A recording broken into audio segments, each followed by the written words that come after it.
As a researcher, it is so fun to make discovery that no one else in the world have seen before.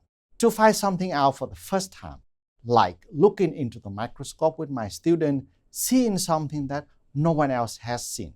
Those are priceless moments. It is so fun that sometimes I cannot believe I get paid doing what I'm doing. My name is Lưu Lê. I am a professor and chair of the Department of Dermatology at UVA. Our lab studies cancer biology and stem cell biology. We're very interested in understanding how cancer hijacks normal development to their advantage. We specifically focus on neurofibromatosis, a group of genetic conditions that cause tumors to grow on nerve. I hope to see how research that we do in the lab can turn into effective treatment that make a big impact for many people around the world.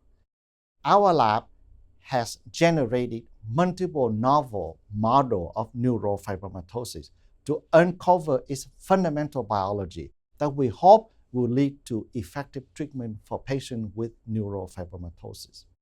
In addition, with our discovery of the epithelial stem cells in the hair follicle that are required for hair formation, we are investigating their potential in human hair follicle for their ability to restore hair growth.